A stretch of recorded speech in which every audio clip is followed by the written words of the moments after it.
আসসালামু আলাইকুম। This is Ashraful. আপনাদের মাঝে চলে আসলাম নতুন আরেকটি এপিসোডে। আজকের এপিসোডে থাকছে যারা আইমা থেকে মেইল পেয়েছেন ফাইল আপলোডের জন্য। অনেক ভাই আমাকে এসএমএস করতেছেন, কল দিচ্ছেন মেসেঞ্জারে, হোয়াটসঅ্যাপে। কিভাবে ফাইল আপলোড করবেন, আপলোড করতে পারছেন না, কোন ফোল্ডারে কোন ফাইল দিবেন বুঝতেছেন না। এই বিষয় নিয়ে আমি আপনাদেরকে দেখাবো কোথায় কোন ফাইলটি আপলোড করবেন। তাহলে চলুন শুরু করা যাক। আমি এখন কম্পিউটার স্ক্রিনে যাচ্ছি।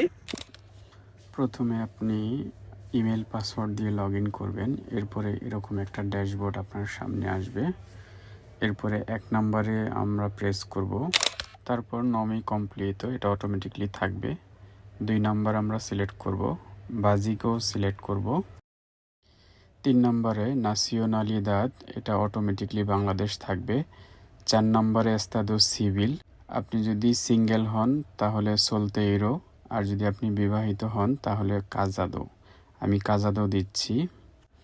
4 নম্বরে আপনি যদি পুরুষ হন তাহলে মাস্কিলিনো, আর যদি মহিলা হন তাহলে ফেমিনিনো। আমি মাস্কিলিনো দিচ্ছি। 5 নম্বরে নাতুরালিদাদে, বাংলাদেশ অটোমেটিকলি থাকবে।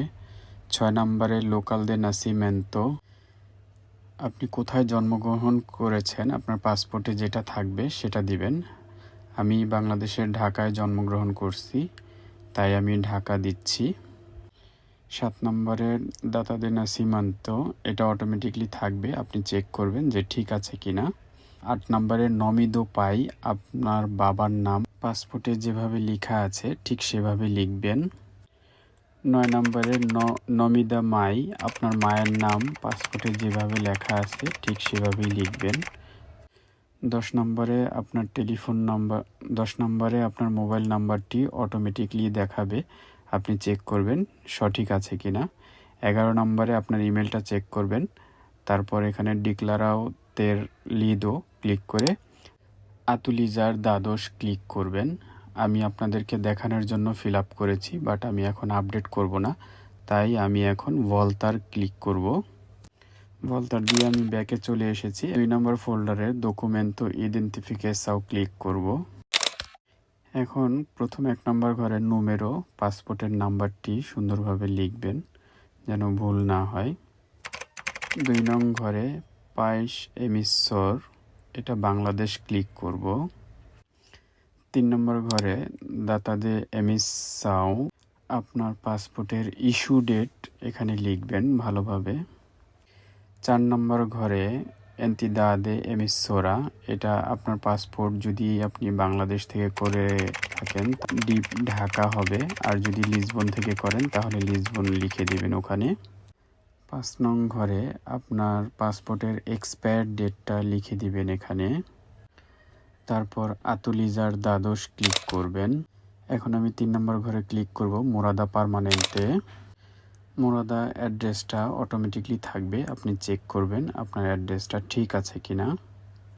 2 নং ঘরে দাতা ইনিসিও, এই অ্যাড্রেসে কতদিন যাবৎ থাকেন, কোন মাস থেকে থাকেন।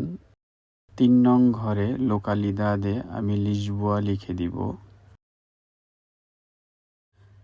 4 নম্বর ঘরে এই অ্যাড্রেসের বাসাটিতে আপনি ওনার কিনা, আপনার নামে কন্টাক্ট আছে কিনা, এখানে ভাড়া থাকেন, যদি আপনি ভাড়া থাকেন তাহলে আরেন্দা ক্লিক করবেন।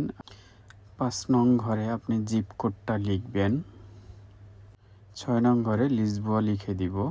এখন আমি আতুলিজার দ্বাদশ ক্লিক করব।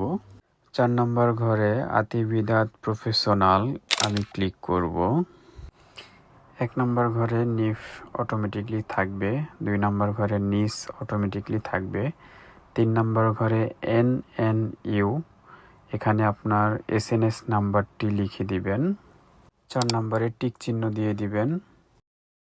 5 নম্বরে ঠিক যা আছে তাই থাকবে। 6 নম্বরে যা আছে তাই থাকবে।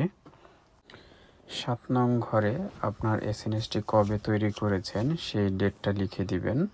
এখন আতুলিজার দ্বাদশ ক্লিক করবেন। এখন আমি 5 নম্বর ফোল্ডার ক্লিক করব।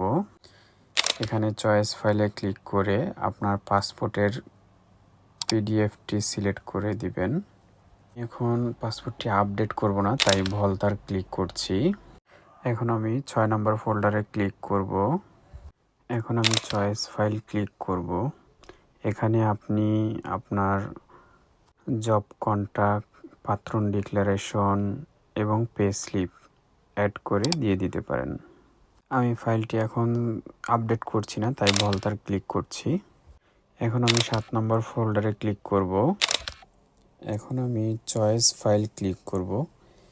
আপনার যদি জুনতা থাকে তাহলে জুনতা দিয়ে দিবেন, আর যদি আপনার এখানে জুনতা না থাকে তাহলে আপনার ফিনান্সের যে ডোমিসিলিও ফিসকাল সেটা সিলেক্ট করে দিবেন। আমি সেভ করছি না, তাই ভলতার দিয়ে ব্যাকে চলে আসব। এখন আমি 8 নম্বর ফোল্ডার ক্লিক করছি। চয়েস ফাইল সিলেক্ট করছি, সোশ্যাল ডিক্লারেশাও সিলেক্ট করছি। এখন যেহেতু আমি সেভ করব না, তাই ভলতার ক্লিক করছি। 9 নম্বর ফোল্ডারে ক্লিক করব। আপনার ফিনান্স থেকে সার্থি দাও অথবা নাও দিবিদা সিলেক্ট করে দিবেন। আমি নাও দিবিদা সিলেক্ট করে দিচ্ছি। যেহেতু আমি এখন আপডেট করছি না, তাই ভলতার ক্লিক করছি। আমি 10 নম্বর ফোল্ডার ক্লিক করছি। 10 নম্বর ফোল্ডারে আপনার যদি জব কন্ট্যাক্ট থাকে তাহলে জব কন্ট্যাক্ট সিলেক্ট করবেন। আর যদি আপনার জব কন্ট্যাক্ট না থাকে, আপনি যদি ফুড ডেলিভারি করেন, অ্যাক্টিভিদা থাকে তাহলে অ্যাক্টিভিদা সিলেক্ট করবেন।